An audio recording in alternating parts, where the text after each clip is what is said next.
아가서를 잠깐 멈추고 오늘 맥주감사주의를 우리로 지키기 때문에 레위기로 이렇게 들어와 보았습니다. 이스라엘 백성은 7가지 절기가 있습니다. 그래서 제일 중요한 절기는 3가지이죠. 그래서 맨 처음에 유월절, 그리고 가운데는 맥추절, 그리고 맨 마지막에 초막절 또는 장막절 또는 수장절 이렇게 부르기도 하죠. 그래서 이 유월절과 맥추절 사이에 무교절과 초실절이라고 하는 그런 절기가 있습니다. 그리고 또 이 맥추절과 이 장막절 사이에 나팔절과 속죄일이라고 하는 또 절기가 있습니다. 그래서 도합 7개의 절기가 있습니다. 우리가 왜 이런 맥추절을 지킬 이유가 있느냐, 구약 시대도 아닌데 왜 맥추절을 지키느냐, 혹 그런 마음을 품은 분들이 혹 있을지 모르겠습니다. 그런데 이 맥추절은 그들이 그냥 추수한 다음에 하나님께 드렸던 추수감사제 정도가 아니라 굉장히 중요한 영적 의미가 있기 때문에 우리가 이 맥추감사절을 지키는 것입니다. 대개 그 절기는 유월절과 맥추절과 이 장막절은 다 무엇과 관계되냐 하면 추수와 사실은 관련이 되었습니다. 그래서 유월절은 보리추수와 관련이 있는 거죠. 그래서 보리추수가 시작됩니다. 그리고 나서 이 맥추절은 밀추수가 마무리됩니다. 그리고 수장절에는 과일추수가 마무리되죠.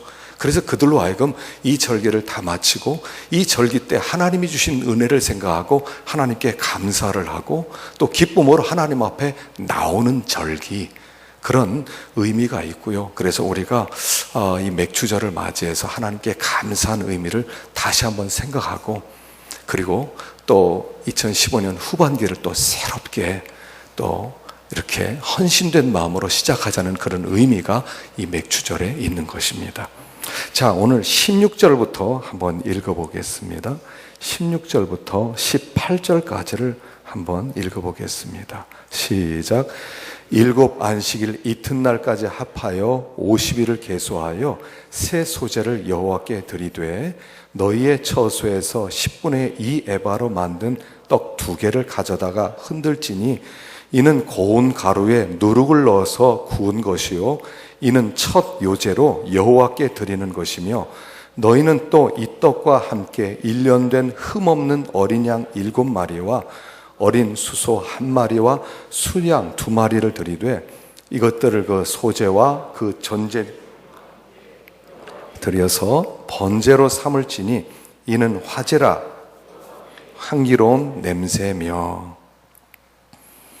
절기라고 하는 것은 무슨 뜻이냐면 2가지 뜻이 있습니다. 원래 모이다 또는 축제하다 또는 집합하다 그런 뜻이 있는데 제일 먼저 우리가 이 절기를 통해서 하나님께 감사를 드리고 하나님의 행하신 일을 통해서 하나님께 영광 돌리는 그런 모인다라고 하는 거예요. 그래서 모여서 우리가 맨 처음에 무엇을 하냐면 2가지를 하는데, 첫째는 기억하는 거예요. 여러분, 신앙생활은 뭐냐 하면 기억하는 거예요.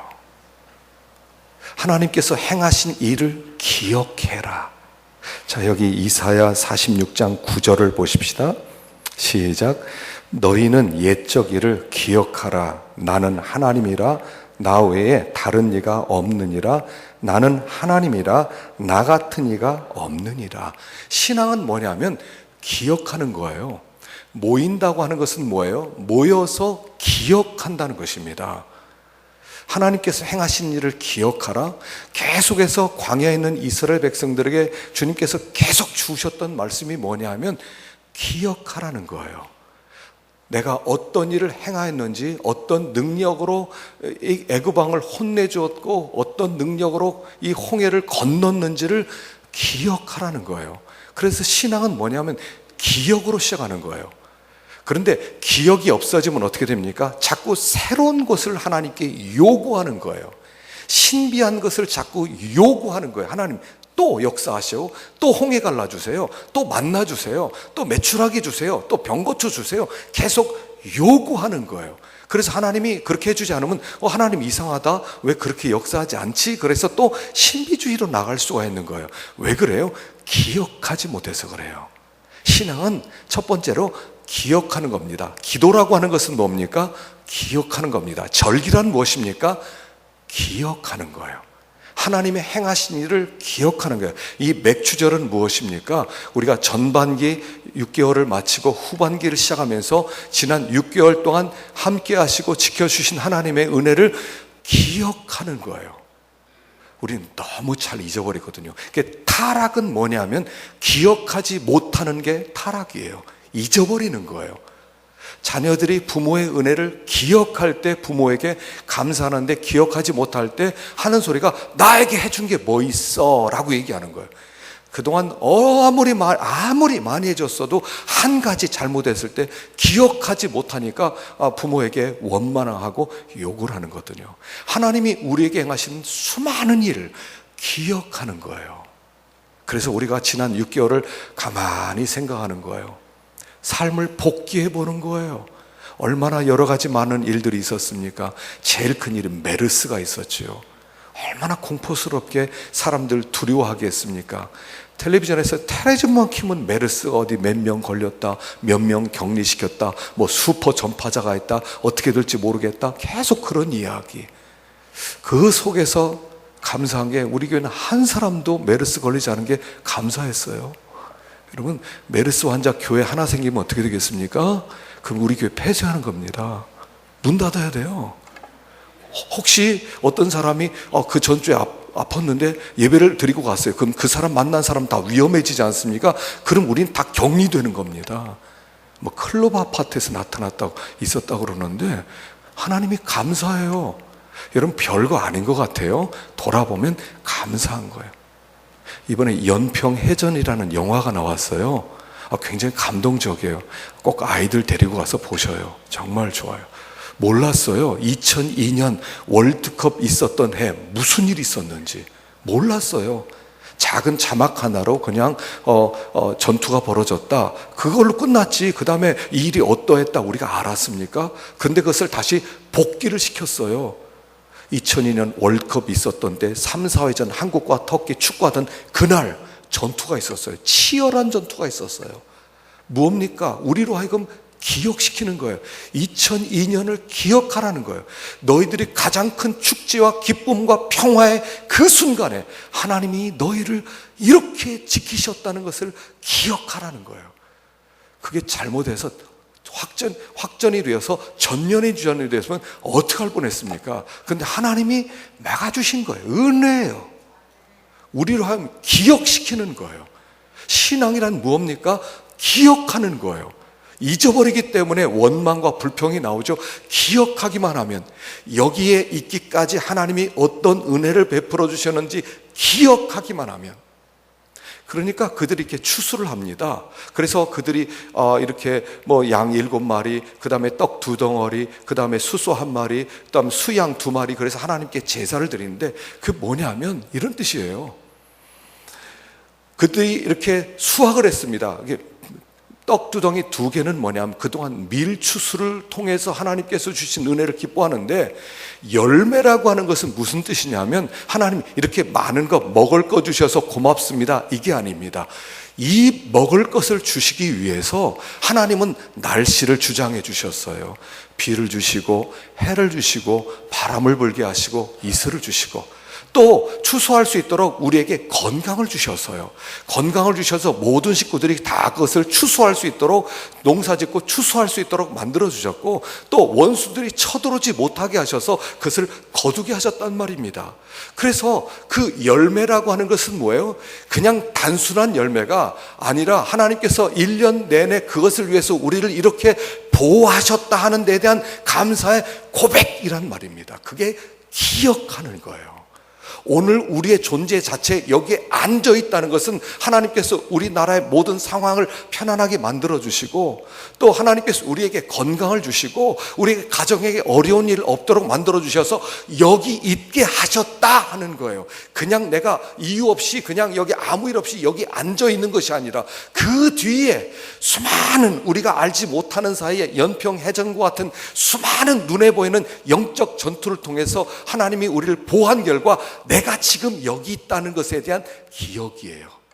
거기에 대한 감사라는 거예요. 이게 절기라는 거예요.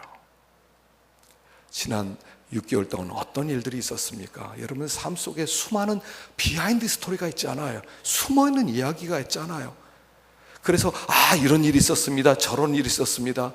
아마 간증시키면 한마디씩 다 알 수 있을걸요. 그동안 하나님이 어떻게 함께 하셨는지, 그 많은 어려움 속에서, 그 많은 악한 사람들 속에서, 그런 안 좋은 이런 여러 가지 정치적 상황 속에서 우리와 함께 하신 하나님 기억하라는 거예요. 그리고 두 번째는 이겁니다. 모여서 기억하고 예배를 드리라는 겁니다. 이 예배를 드린다는 것은 이런 뜻입니다. 하나님이 그동안 지난 6개월 동안 하나님이 우리의 하나님 되어주신 거예요. 하나님 되어주신 것. 무슨 말이냐면 너희들은 나의 언약 백성이야. 내가 너의 하나님 노릇해서 내가 너희를 보호하여 주마. 너희를 지켜주마. 악한 것들이 건드리지 못하게 주마. 거기에 대한 하나님에 대한 감사의 예배, 고백을 올려드리는 거예요. 그래서 예배라고 하는 것은 뭐냐면 하나님께 감사하는 동시에 결단을 얘기하는 겁니다. 우리가 지금 이렇게 주일날 예배 드리는 것은 이런 의미입니다. 하나님, 한 주일 동안 우리와 함께 해주셔서 감사합니다. 우리의 하나님 되어주셔서 감사합니다. 그리고 이 시간에 우리 자신 전부를 하나님께 드립니다 하는 거예요. 그래서 모든 예배는 다 헌신 예배예요. 우리가 2015년 전반기 동안 베풀어 주신 은혜를 감사하는 결산하는 의미도 있지만 2015년 후반기를 바라보면서 하나님, 지난 하나님께서 우리 하나님 노릇해 주시고 우리를 언약 백성으로 삼으셔서 우리를 돌봐주셨는데 2015년 초반 후반기를 시작하는 이 시점에 하나님, 당신은 여전히 우리의 하나님이십니다. 우리는 당신의 언약 백성으로 당신의 말씀에 신실하겠습니다 라고 하는 결단이 바로 예배예요. 그래서 오늘은 과거를 돌아보고 또 미래를 바라보는 거예요. 2015년 12월 31일을 바라보고 또 과거 2015년 1월 1일을 바라보는 이 중간에 서서 하나님께 예배를 드리면서 하나님, 과거에 함께 하신 하나님이 2015년 후반기에도 우리의 하나님 노릇해 주십시오 라고 하는 결단이에요. 그리고 이 후반기에는 우리도 신실하게 하나님의 언약 백성으로 말씀을 붙들고 살아가겠습니다 라고 다짐하는 시간이 이 시간이라는 거예요. 이게 절기라는 의미예요. 그래서 우리가 기억하면서 새롭게 결단하며 하나님께 예배를 드릴 때 하나님께서 우리를 도와주시고 하나님께서 지켜주실 것을 또 기대하는 시간이기도 하다는 거예요. 여러분, 큰일은 갑자기 터집니다. 가정에 갑자기 큰일 터지면 어떡하겠습니까? 그래서 하나님께서 우리의 하나님 되어주십시오 하는 그런 고백이 있는 것이 바로 이 절기라는 것입니다. 자, 그런데 이 맥추절에 하나님이 특별하게 또 주신 은혜가 있어요. 그게 뭐냐면 율법을 주신 날이라는 거예요. 자, 출애굽기 12장 3절 보십시다. 출애굽기 12장 3절 시작. 너희는 이스라엘 온 회중에게 말하여 이르라. 이달 열흘에 너희 각자가 어린 양을 잡을지니 각 가족대로 그 식구를 위하여 어린 양을 취하되 이스라엘 자손이 애굽 땅에서 나올 때부터 제3월 곧 그때 그들이 시내 광야에 이르니라. 그러니까 출애굽기 12장은 애굽에서 지켰던 첫 번째 유월절이고 그리고 석 달 초하루 그들은 시내 광야로 와요. 그리고 거기에서 율법을 받습니다. 이 맥추절은 하나님께서 지나간 은혜, 하나님께서 베푸신 은혜 감사하는 절기뿐 아니라 우리에게 양식을 주신 하나님께 감사할 뿐 아니라 이제 하나님께서 우리에게 율법을 주셔서 영의 양식을 주신 것에 대한 감사의 절기다 하는 것입니다. 자, 우리는 육이에요, 육. 그래서 육신이기 때문에 육신의 양식이 있어야 돼요. 하나님이 그걸 아셔요. 그래서 하나님께서는 우리에게 먹을 것을 주세요. 그리고 먹을 것을 주심으로 말미암아 하나님께 감사하고 기뻐하는 마음으로 예배를 드려요. 그런데 그것으로 끝나는 게 아니라 사람은 영이라는 거예요. 또한 사람은 짐승이 아니란 말입니다. 밥만 먹고 못 산단 말입니다. 짐승은 밥만 먹고 사는데 우리는 밥만 먹고 살지 않아요. 우리는 영이기 때문에 하나님의 말씀이 있어야 되는 거예요. 말씀이 있어야 우리가 살아가는 거예요. 육신의 양식보다 사실은 영의 양식이 더 중요하다는 거예요. 이게 이제 신명기 8장 3절입니다. 읽어보십시다. 신명기 8장 3절 시작. 너를 낮추시며 너를 줄이게 하시며 또 너도 알지 못하며 내 열조도 알지 못하던 만나를 내게 먹이신 것은 사람이 떡으로만 사는 것이 아니요 여호와 입에서 나오는 모든 말씀으로 사는 줄을 너로 알게 하려 하심이라. 이 말씀 신명기 8장 3절 말씀은 우리로 하여금 에덴 동산을 상기시키는 말씀이란 말입니다. 에덴 동산을 상기시키는 거예요. 그들이 지금 광야로 나왔습니다. 광야로 나와서 하나님이 어떻게 하셨냐면 첫 번째 맨 처음에 줄이게 하셨어요.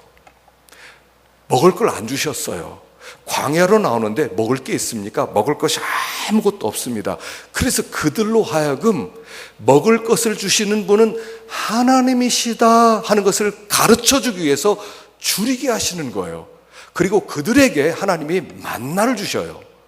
그래서 하늘을 문을 여셔서 만나를 주시고 그 만나로 그들이 양식 삼아서 빵도 만들고 떡도 만들고 여러 가지 음식을 만들어 먹게 하셨어요. 그런데 하나님께서 하늘에서 만나를 주심으로 말미암아 사실은 더 중요한 것을 가르치고 싶어 하셨던 거예요. 너희들이 먹을 것이 어디서부터 오는 줄 아느냐 하는 거예요.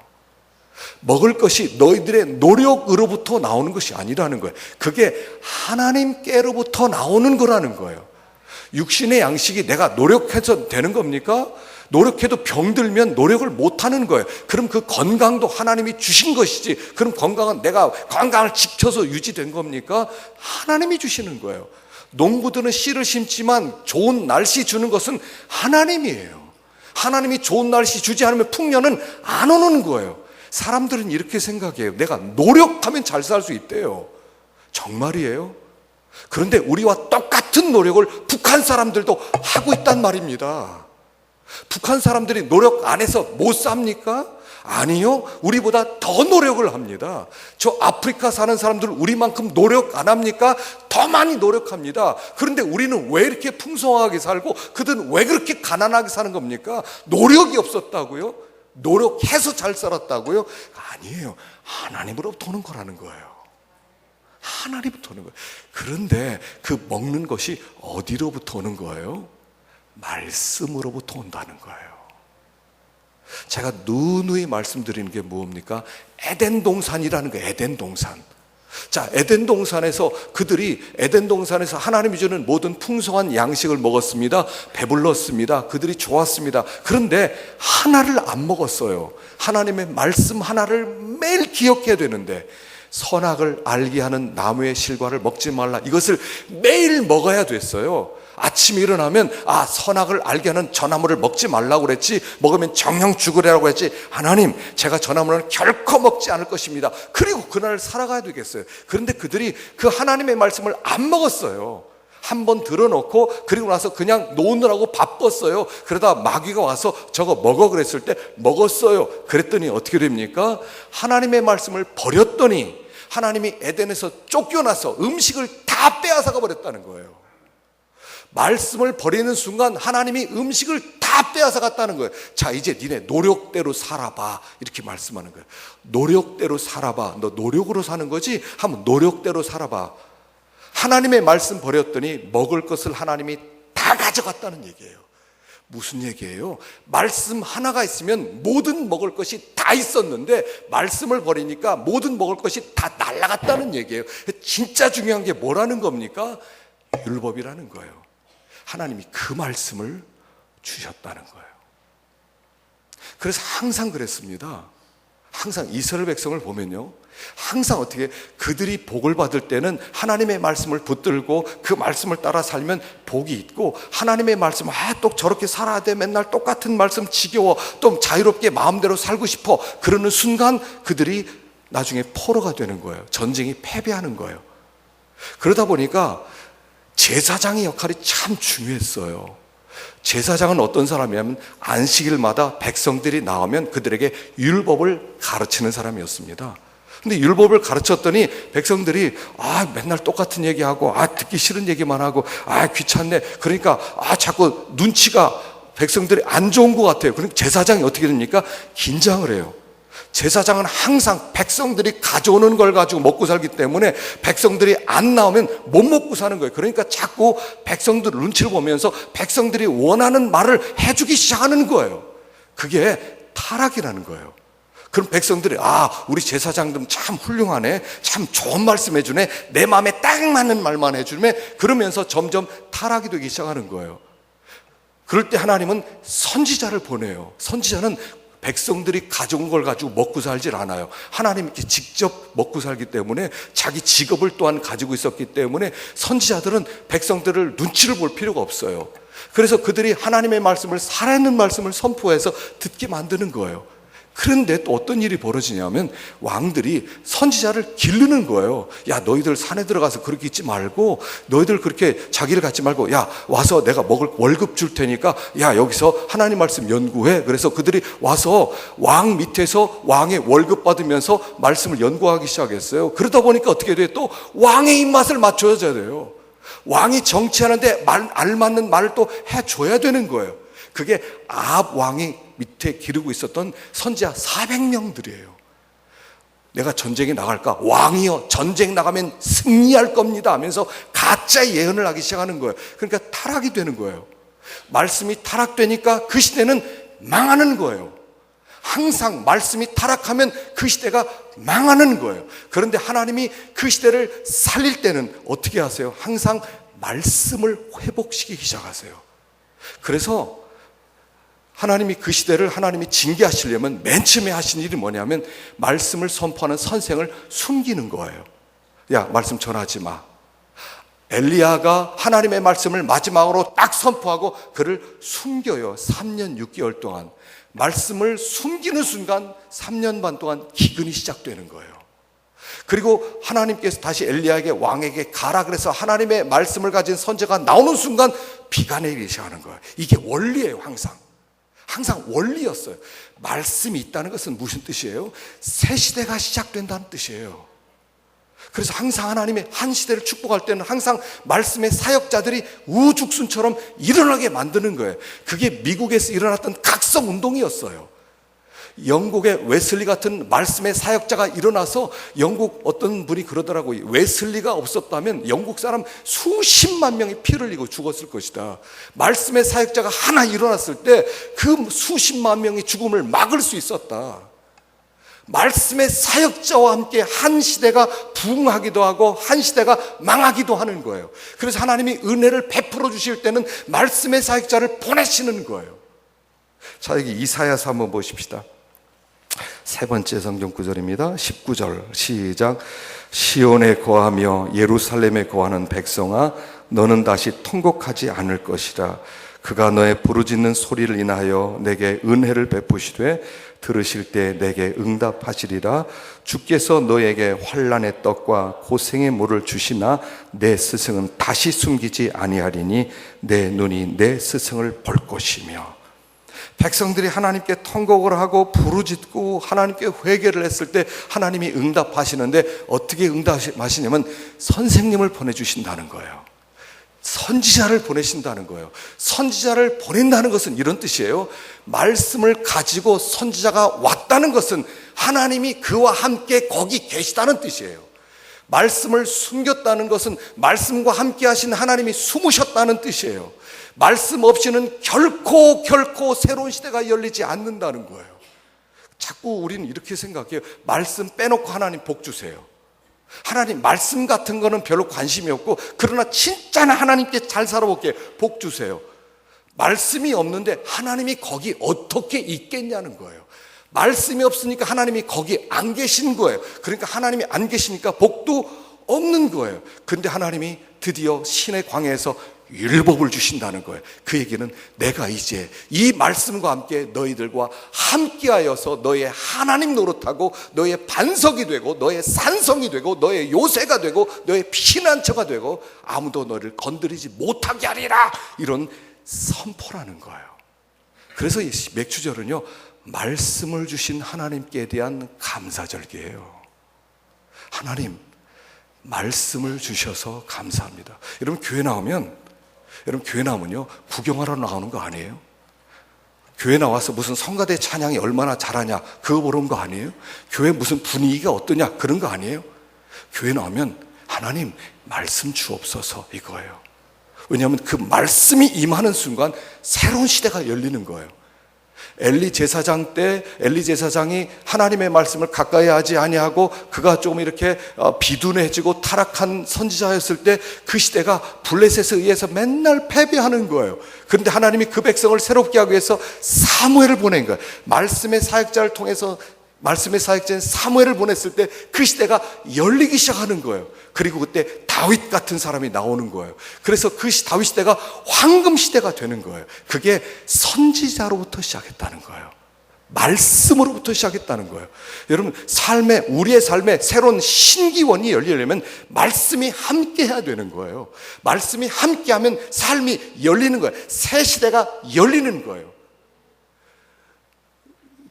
미국의 대각성 운동이 일어났을 때 그때 하나님의 사역자들이 막 일어나기 시작했어요. 조나단 에드워드 같은 사람이 있었고요.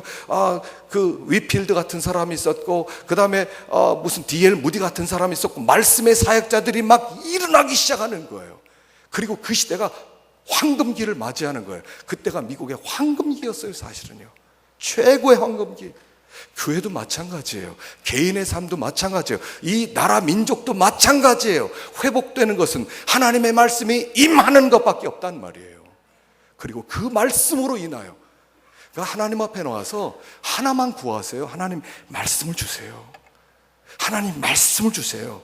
그리고 그 말씀을 내가 붙들겠습니다. 우리가 지난주에 성경 암송대를 했습니다. 성경 이제 계시록 3장을 외웠어요. 2장과 3장을 다 하려고 그러는데 뒤에서 반발이 상당히 많아요.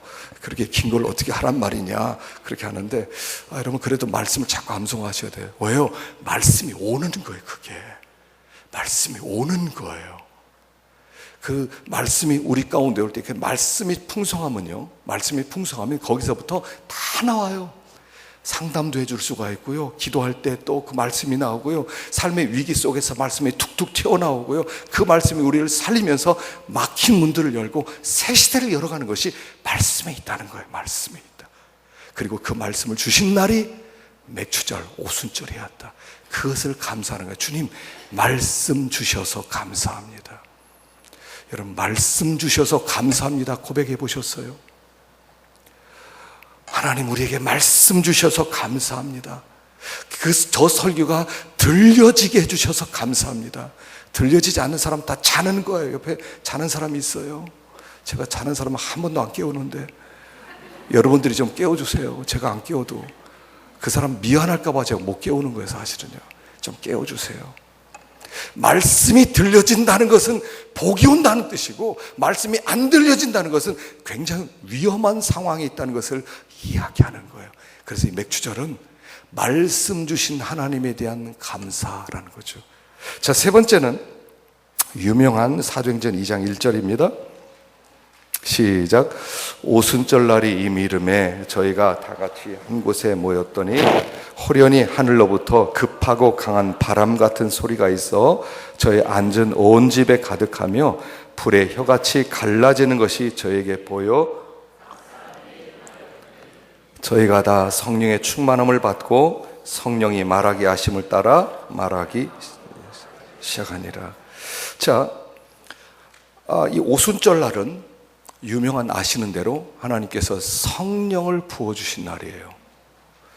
우리들이 이 맥추절에는 성령 강림절로 생각하고 우리에게 성령 보내주신 하나님에 대한 감사를 드리는 거예요.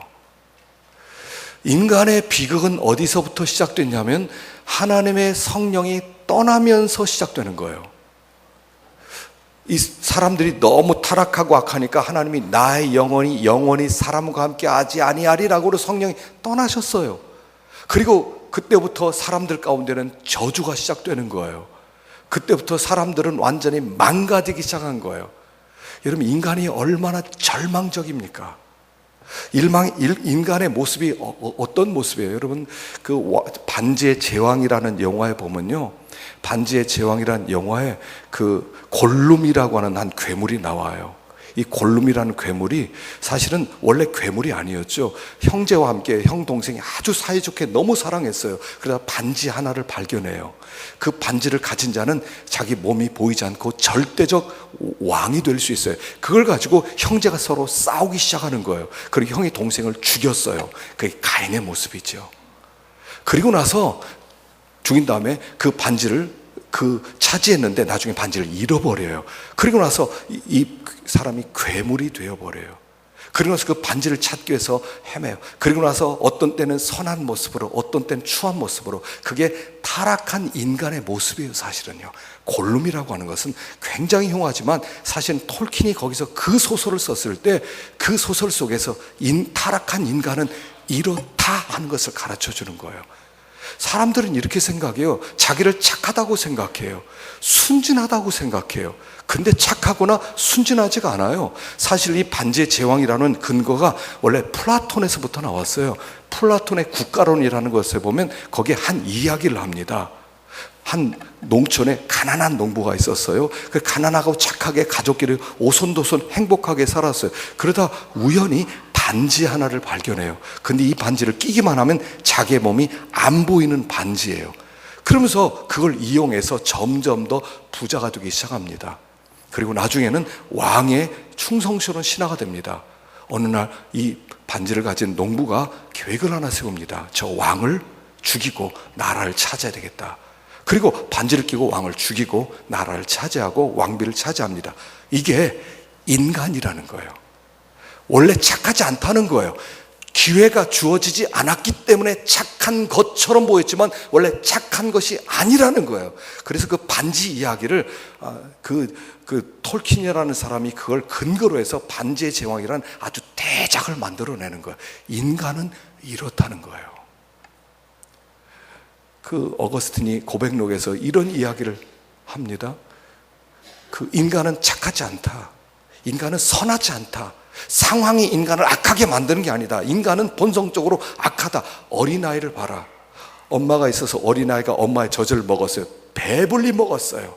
그리고 젖이 좀 엄마 젖이 남았어요. 그래서 엄마가 저 가난한 집 먹을 것이 없는 어린아이를 자기 젖에 물려서 젖을 먹이는 순간 이 아이가 그것을 바라보면서 자지러지게 소리를 치면서 운다는 거예요. 못 먹게 만든다는 거예요.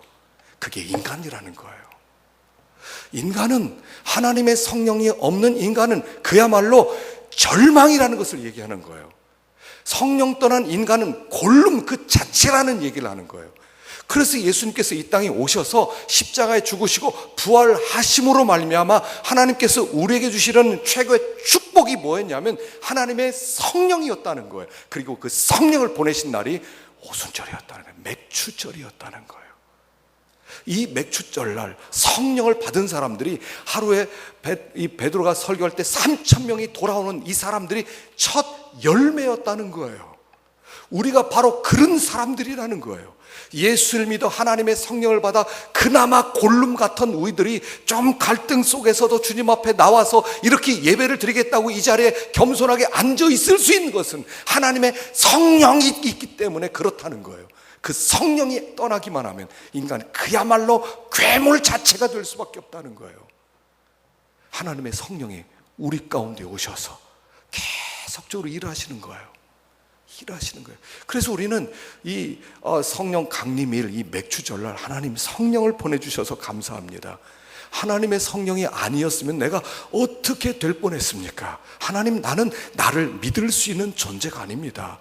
하나님, 나는 너무나 추한 자입니다 라고 하나님께 고백하고, 하나님 부어주신 하나님의 성령을 기름 붓듯 부어주셔서 내 강팍한 마음들을 주님 녹여주시고 제거시켜주시고, 그리고 나를 좀 새롭게 하여 주시옵소서. 항상 그랬거든요. 그래서 구약 성경에서도요, 하나님의 성령이 함께 있을 때는 삼손 같은 능력자가 되고, 하나님의 성령이 떠났을 때는 이 삼손이 나중에 눈이 빠져서 블레셋 사람의 짐승 노릇하는 밑에까지 처지게 되고, 그런 얘기예요. 그래서 하나님의 성령이 충만할 때는 어떤 사람이 되느냐, 그 인물로 제시하는 사람이 구약에서는 요셉이고요, 신약에서는 스데반인 거예요. 하나님의 성령의 충만함을 받게 됐을 때 그 수준이, 하나님의 영으로 충만하게 된 그 사람의 수준은 요셉같이 된다. 자기를 팔아먹은, 노예로 팔아먹은 형들을 용서할 수 있고 그들의 자식을 기를 수 있는 그런 넓은 관용적인 사람이 될 수 있지만, 성령이 떠나면 짐승처럼 된다는 거예요. 하나님의 계획은 요셉 같은 모델로, 스데반 같은 모델로 자기에게 돌을 치는 사람들을 향해서 천사들 같은 얼굴을 하면서 그들을 위해서 기도할 수 있는 그 자리까지 가게 만드는 것은 하나님의 성령 때문이라는 거예요. 그리고 그 성령이 이미 우리 안에 와 계시기 때문에, 주님, 이 성령을 보내신 하나님을 찬양합니다 라고 절기를 지키는 것이 맥추절이다 하는 것입니다. 우리가 여지없이 우리 맥추절을 맞이했습니다. 지난 반년 동안 함께 하신 하나님, 또 앞으로도 함께 하실 하나님, 하나님께서 우리에게 말씀을 주셔서 우리로 하여금 길을 열어주시고 보여주신 하나님, 그리고 하나님의 성령으로 우리의 마음을 변화시키는 하나님, 그것을 진심으로 감사하고 찬양하는 절기가 맥추절이라는 겁니다. 특별히 우리는 오늘 함께 성찬에 참여합니다. 그 은혜로 우리가 하나님의 백성 된 겁니다. 그 은혜로 우리가 말씀을 받았고 하나님의 성령을 받게 되었기 때문입니다. 여러분, 여기에 있는 떡과 잔은 예수님 우리를 이 은혜를 주시기 위해서 흘리신 증거물들이라는 겁니다. 기억하십시다. 떡과 잔을 보면서 기억하십시다. 어떻게 우리가 하나님 백성 되었는지, 어떻게 우리에게 하나님께서 그 큰 은혜를 베풀어 주셔서 너희는 나의 백성이야, 어떻게 그런 엄청난 은혜를 우리가 입게 되었는지, 그 증거물이 여기에 있는 주님의 십자가를 상징하는 떡과 잔이라는 겁니다. 우리가 이것을 참여하면서 다시 주의 은혜를 기억하고 새롭게 결단함으로 올 하반기 삶이 전반기보다 더 풍성해지고 더 열매 맺고 하나님께 영광 돌리는 우리가 되기를 축원합니다. 자, 우리 이 시간에 한번 기도하십시다.